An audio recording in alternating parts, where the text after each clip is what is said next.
ஒரு படத்தை நிறைய கிரைட்டீரியாஸ் வச்சு அனலைஸ் பண்ணி அதில் பெஸ்ட்டானதுக்கு ஆஸ்கார் கொடுப்பாங்க. இவ்வளோ கிரைட்டீரியாஸ் வச்சு அனலைஸ் பண்ணி ஆஸ்கார் அவார்ட் கொடுக்குற இந்த டீம் அவங்களோட கியூ கார்டை ஒரு நல்ல டிசைனர்கிட்ட கொடுத்துருக்கலாம். Hey, this is Vicky, the brand maker. 89th Academy Award ஃபங்க்ஷனில் பெஸ்ட் பிக்சர் கேட்டகரிக்கு மூன்லைட் மூவியை அனௌன்ஸ் பண்ணுறதுக்கு பதிலாக லாலா லேண்ட் மூவியை அனௌன்ஸ் பண்ணிட்டாங்க. இதுக்கு முக்கியமான காரணம் அங்கே என்வலப் மாறினது. பட் என்வலப் மாறினதை தாண்டி அந்த கியூ கார்டோட டிசைன் எரரும் ஒரு முக்கியமான காரணம். ஒரு டிசைனில் டைப்போகிராஃபிக் ஹையரார்கி எவ்வளோ முக்கியம் அப்படின்றத நம்ம பார்க்கலாம். இவங்க கையில் இருந்த கியூ கார்டு இதுதான். இந்த கார்டில் ஆஸ்கார் லோகோ டாப்பில் இருக்கு.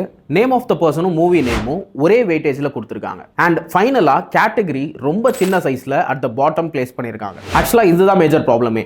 என்னதான் என்வலப் அங்கே மாறி வந்திருந்தாலும் இவங்க கேட்டகரியை கரெக்டாக பார்த்துருந்தாங்க அப்படின்னா இந்த அனௌன்ஸ்மெண்ட் தப்பாக போயிருக்காது. ஸோ இந்த டைப்போகிராஃபிக் ஹையரார்கி எப்படி இருக்கணும் அப்படின்றத பார்க்கலாம். ஃபர்ஸ்ட் இதில் ரொம்ப முக்கியமானது இதோட கேட்டகரி, அதாவது என்ன கேட்டகரிக்காக இந்த அவார்ட் கொடுக்குறாங்கன்றது தான் டாப்பில் இருக்கணும். ஃபாலோட் பை அந்த நேம். இந்த நேம் வந்து ரொம்ப பெருசாக இருக்கணும். அந்த நேம்க்கு கீழே அது என்ன படம் அப்படின்றத கொஞ்சம் சின்னது பண்ணி பிளேஸ் பண்ணணும். அண்ட் ஃபைனலாக ஆஸ்கார் லோகோ கீழே பிளேஸ் பண்ணியிருக்கணும். அண்ட் இப்போ இந்த கார்டை பார்க்கும்போது ஃபர்ஸ்ட் எந்த கேட்டகரி அண்ட் யாருக்காக அண்ட் எந்த படத்துக்காக இந்த ஹையரார்கி படி படிக்கும்போது அவங்களுக்கு ரொம்ப ஈஸியாக இருக்கும். ஸோ ஒரு டிசைனில் டைப்போகிராஃபிக் ஹையரார்கி எவ்வளோ முக்கியம் அப்படின்றதுக்கு இது ஒரு பெரிய எக்ஸாம்பிள். இந்த வீடியோ உங்களுக்கு பிடிச்சிருந்தது அப்படின்னா மறக்காம உங்க ஃப்ரெண்ட்ஸோட ஷேர் பண்ணுங்க. And follow me for more brand related content.